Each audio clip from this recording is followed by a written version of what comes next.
So good evening, everyone, excellencies, familiar faces, friends, colleagues. Truthfully, I didn't welcome this invitation to speak on this topic, but I have to say the Brexit Institute and my dear friend, Professor, if I may call you so, Federico, is very persuasive, even on a long-distance call from Harvard, where he's just returned, and he might speak to us about the US maybe in some of the Q&A. And the more indeed. And the reason why I didn't welcome it was because Brexit was very traumatic for everybody, and it touched everybody. I do remember exactly where I was. I didn't wait for the final result because I knew what the final result would be. But I remember when Nigel Farage conceded that the yes side would shade it, I was live on radio, can't remember which one it was, and I said no. Because I had judged the campaign, and the campaign was fueled with emotion, incredible emotion on one side that the other side completely lacked. And I suppose maybe it was being in journalism for 24 years and politics for 20 plus that you realize that stories and emotion, particularly in referendum campaigns, are absolutely essential. But now that I'm here, I'm happy to be here. So thank you for that. And thank you to DCU. I've been in DCU all day, but that's another story. What's interesting, though, about the year 2016, and no surprises for guessing what the word of the year was, it was Brexit, because it was in everybody's lips. And I think also, given what I've said about the emotion of the campaign, the turnout was very high, 72%. So people were very engaged across the UK. And as I said, very heated, very emotional, little discussion, if any, about what it meant, really, day to day. What would Brexit mean? But when you looked at the result, it wasn't very massive, the difference between Leave and Remain, but 52 versus 48 is decisive. And I remember waking up, because I said I didn't wait for the actual calling of it, looking at my phone and realising what had happened. And I covered my head. I think a lot of people did that. I think others who were in the civil service structure, everybody got out of bed if they were in it and ran to the office. And everybody was asking, what now? And that's the extraordinary thing, that such an enormous event could happen with nobody knowing what was the next step if a country, in this case the UK, were to leave. There's been a bit of job creation, clearly. The Brexit Institute created 25 jobs. And what fascinating, and when I was researching for this lecture, I realised I can't really convey the enormity of Brexit because new analysis is coming out day by day. The FT just today have a figure of 10,000 new customs agents since 2020. Now that's their figure. The UK civil service added nearly 95,000 extra jobs in the 6 years after Brexit to handle international trade and Brexit negotiations. That I didn't know at all.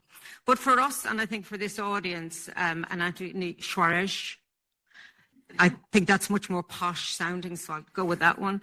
But for you and your colleagues and for people in this room, those in the diplomatic service, in the Irish institutions, the situation of Ireland and Northern Ireland, I mean, it was profoundly impactful.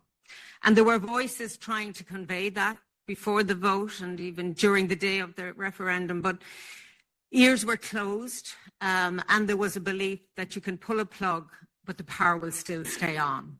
And the real challenge for this island was, as we know, it was about the peace which we all have been enjoying, and I remember the bad days, but also about the freedoms we enjoyed across this island, and things we had become accustomed to changing, and changing very dramatically. So I'm going to try and look back a little because I think we should remember some of what happened, lest we forget. But then this looking to the future is the big challenge, and I think that will be more of our discussion, and I hope that that's the case. But we're talking about over the Brexit term since the vote, 5 British Prime Ministers had some handling of the affairs of Brexit until Keir Starmer took control.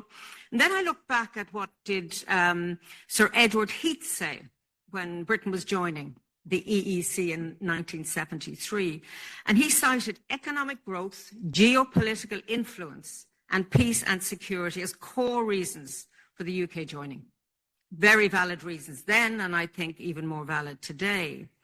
And then I looked at the Bruges speech of Margaret Thatcher, which was quite a profound speech in 1988. Now, generally, she shared his view. She was pro the EEC.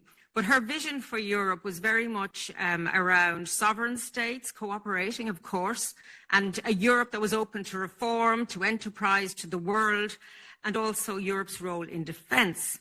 She was very much worried, I think, as has come to pass. There was a lot of worry in the UK about a federal, centralised Europe and diminishing the sovereignty of member states.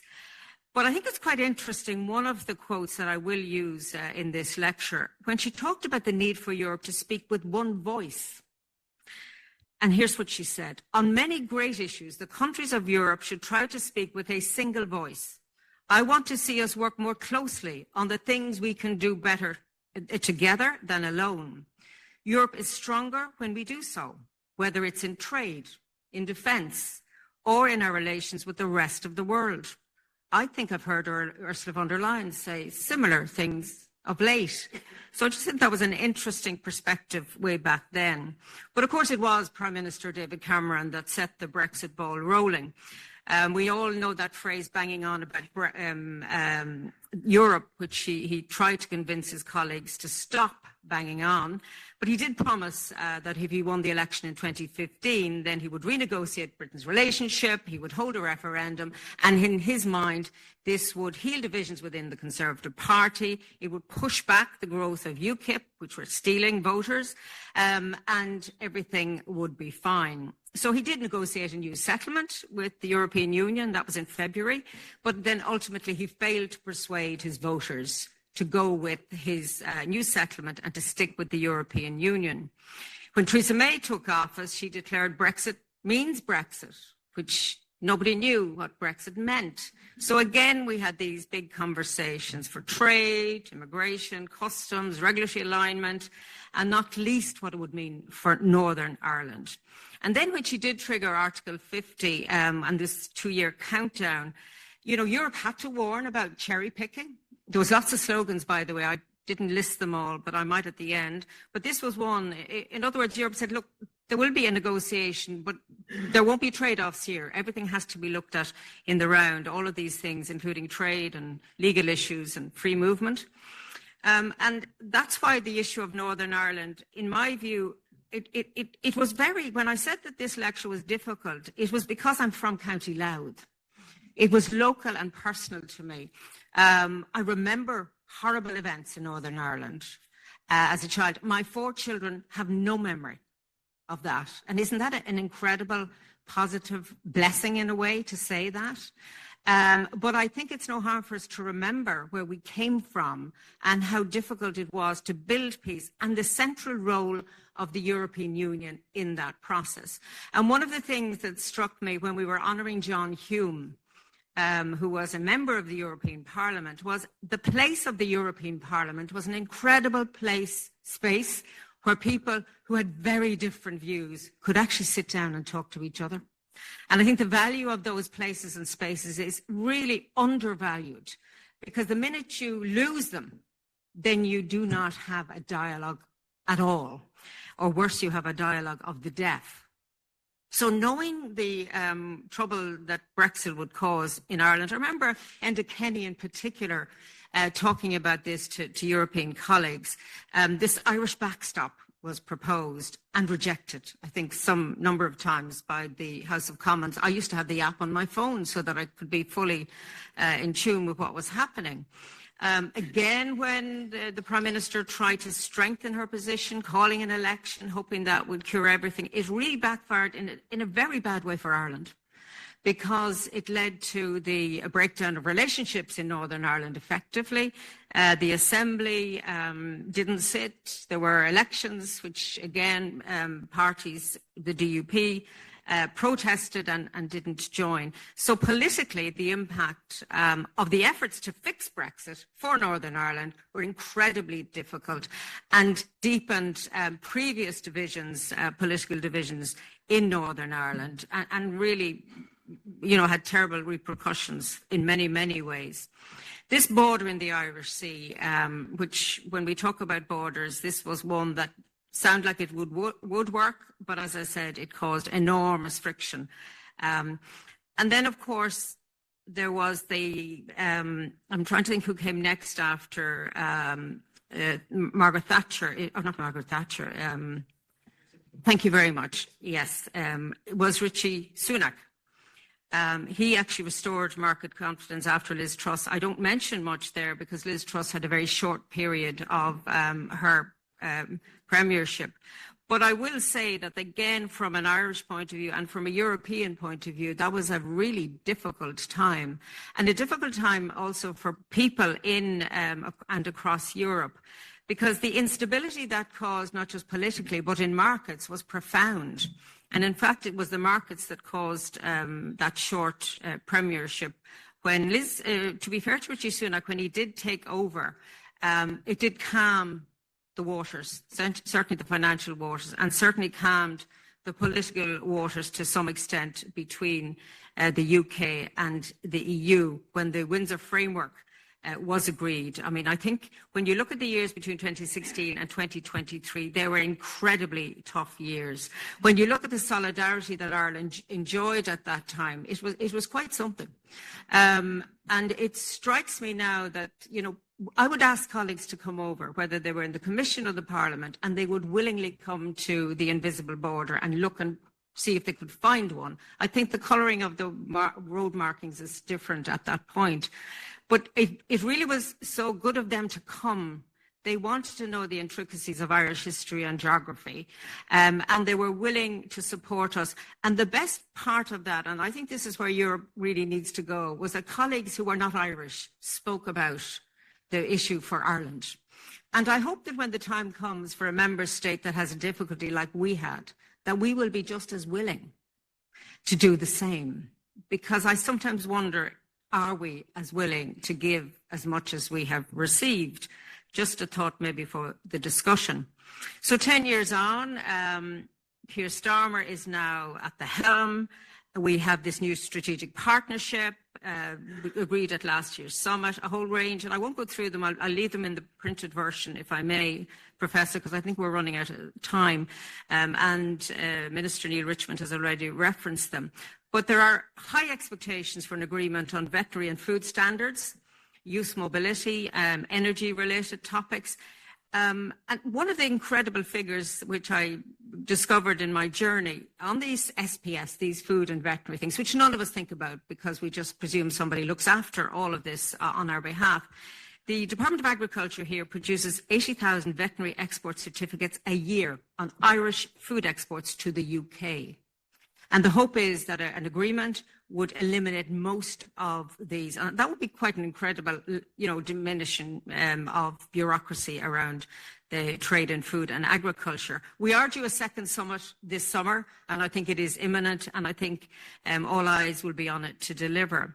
But this summit is interesting, I think, because Ireland, as we are discussing this evening, holds the presidency of the European Council. And I think it's a really important opportunity to remind maybe ourselves and our European colleagues about the role of the European Union in where Ireland is today, and in particular on the peace process. Because if you're not reminded, you'll forget. And I hope that that's what will happen. Because I've even written it twice in my remarks that I do remember the bad days with enormous sadness. Of what happened in this country to so many people who did not live as long as they should have, and who suffered incredible grief because of what happened in Northern Ireland. And the other thing is to remember that, peace is not an event, it's a process. It's a forever process. And that there is a really big importance on keeping in mind the unique situation of Northern Ireland, and Ireland and this island, in order not for things to go in a bad direction. Looking to the future, Ireland's future is intertwined with Europe. So I would almost put, we should be talking about the future of Europe, not just Ireland. It will be determined by how we act, rectifying already the problems that are well set out before us by many, many experts, and also how we deal with new challenges. And I think one of the things that Europe needs is agility and flexibility to respond to global developments that have happened and that will come. And that requires much greater cohesion between the EU 27. But it also, and I'll be very frank here, requires member state leaders to give more time to these big questions. I know there's enormous pressure on politicians generally, and Barry will, attest to that. There's enormous pressure. But if European leaders don't give the time to a vision for the European Union, which is around our values that I'll reference shortly, then who else will? And if we don't give it the time, we will stay as we are, which is not effective. The status quo is a regression. So I would also say that in order to achieve that, I think citizens need to give leaders the opportunity and time to spend at the European level. But perhaps that's a conversation for the questions and answers. I think one of the big lessons of Brexit is that a united Europe is a really effective Europe. I think we saw that. The one thing that didn't happen, we didn't see another member state leave. That was the big fear. More will go because one already has. In fact, one went and everybody that was thinking of going said, actually, I'm glad they went first because I wouldn't have done that had I known there were sharks in the water. So, but that's a really important point. It stopped that. Now, it hasn't stopped the discussion around what sort of Europe we want and whatever, but that's fine. I can have that discussion, but I think we've pulled well together. And also it proved, again, referring to the fact that a unique problem in one member state gets the solidarity and support of others. We didn't really have to ask, but it was good when we did ask that in our case, we were given that solidarity. The other thing it did, frankly, it educated us all as to what Europe is. What is the customs union and the single market, and what does free movement mean? And I remember being on, as the Minister referenced, on many programmes with people who didn't understand. And you actually just realise, actually, some people don't understand that. And it was really useful to re-educate ourselves about what Europe is and what it means to be European. Now, it's not a headline issue today, but if you look at the comments in the State of the Union speech of President von der Leyen last September, she speaks about the world as being unforgiving and that Europe is in a fight for our future, our values, our democracy, our liberty, and our ability to shape our own destiny. And then she went on to talk about those topics that are on the agenda of defence, technologies, who are our friends and who are our allies, and what's our place in the world. Our relationship with the United States, to put it mildly, has changed profoundly. The Trump presidency is openly critical and hostile to the European Union. So there's no naivety now. We know exactly where we stand there, and we do have to have a relationship with the United States, but we have to know where we're both coming from. The illegal Russian invasion of Ukraine continues. Ukrainians are resistant and resilient, and of course Europe is supporting that.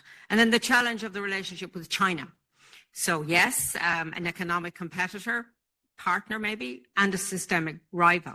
And we are on many topics aware that China is subsidizing overcapacity, impacting our European industry. So there's a lot of work going on with all of that awareness on addressing those problems. Mario Draghi has given us the blueprint: invest, innovate.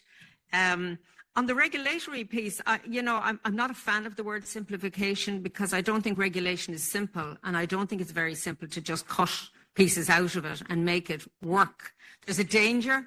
There's also a danger in accepting the narrative that others give us. So the US would describe us as being bureaucratic and, technocratic. We've done some incredible regulation at the European level. We're world leaders in many aspects of our rules, and we should be a little bit more, I don't like proud either because it comes before a fall, but I think we should be a little bit more owning the work we have done and what it has meant in a whole range of sectors. And notwithstanding that, if there are areas that need to be tidied up in terms of law, yes, let's do that.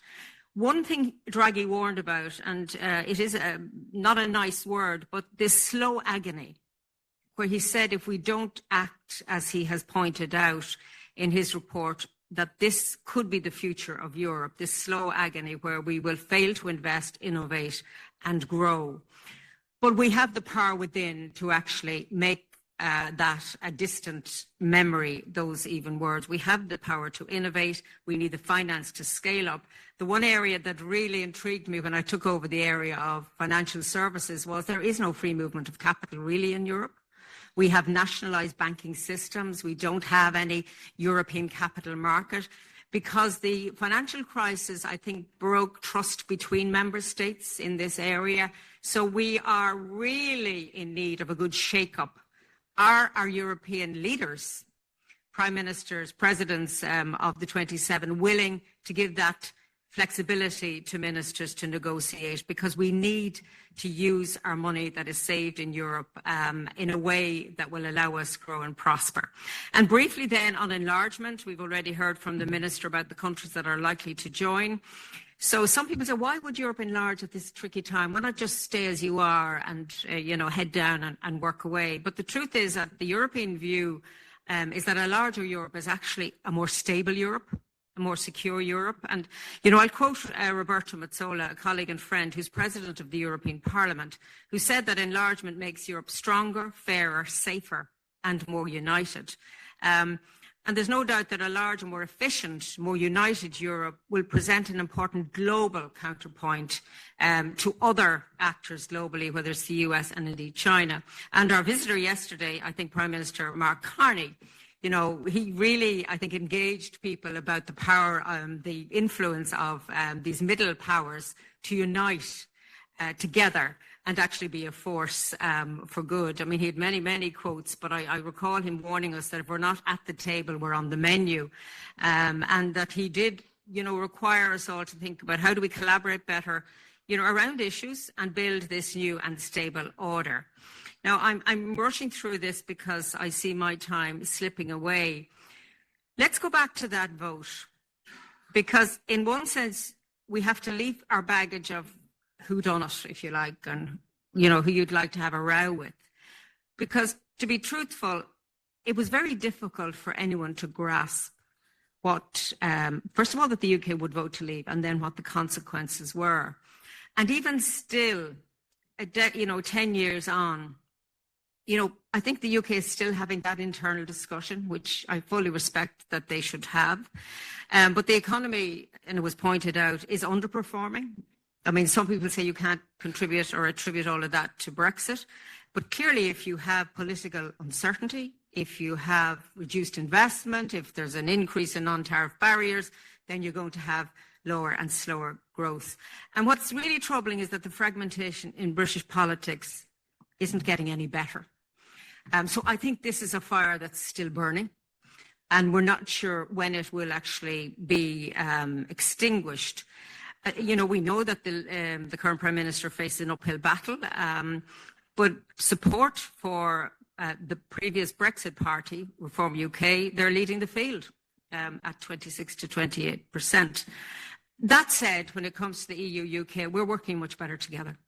My meetings with the Chancellor Rachel Reeves were always very productive, and there was an element of knowing we needed to work better together.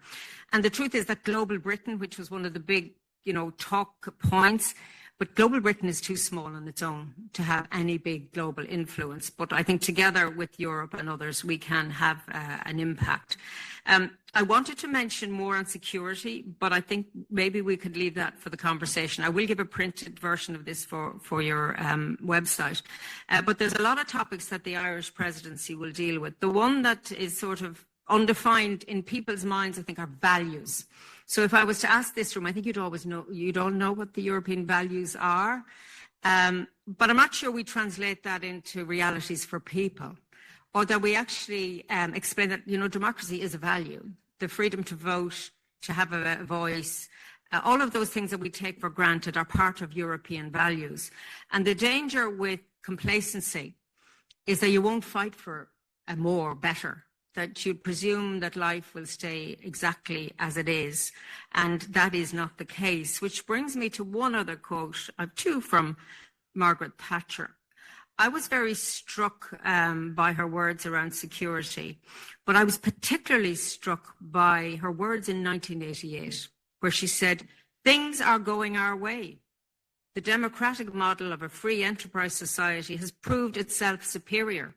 Freedom is on the offensive, a peaceful offensive the world over for the first time in my lifetime." Now, I wonder what she might say of the world today, where conflicts are rife, including on European soil, and freedom, sadly, is still a dream for many, many people around the world. So I'll come to two conclusions. One around this question of will they, won't they ever join again? What will happen on this island? I think Brexit will remain for a long time. I think this is why we have to have these constant engagements. I look at the opinion polls, and certainly in the UK, there is a view that Brexit wasn't the best of ideas. So maybe 54% of Britons would support rejoining, mainly Liberals, the Greens, Labour. Younger people, definitely. Much more, actually, when they were asked about a closer relationship with Europe, 70% want that closer relationship. So that's the direction of travel. But despite all of that, I don't think there's anyone, certainly I do not see a path yet for the UK to rejoin the European Union until that political fire that I mentioned is quenched and the political situation internally in the UK is settled. On this island, big support for Europe. In Northern Ireland, 77% of people very supportive of the European Union. But I wonder sometimes, is our support for Europe based on we feel we're getting something from it, or do we look at Europe as much bigger than just us getting from it, but what we might give back to it? And yesterday we had the leader of the Fine Gael party, Taoiseach Simon Harris, announcing his intention around a detailed blueprint for United Ireland ready for November of this year, examining all sorts of topics, including infrastructure and access to the EU market. But should Northern Ireland leave the UK in accordance with the terms of the Good Friday Agreement, of course it would automatically become part of the European Union, but might there be two possibilities? Maybe three. So one is the UK rejoining the EU and the reunification of Ireland. Might these collide around the same point? Or will things just go as they are today, where issue by issue, day by day, we will have to deal with the consequences of Brexit? I think the people in this room who are much more involved in this topic around the relationships on this island are looking at all of those questions. And what we need to have is honest dialogue, listening to each other.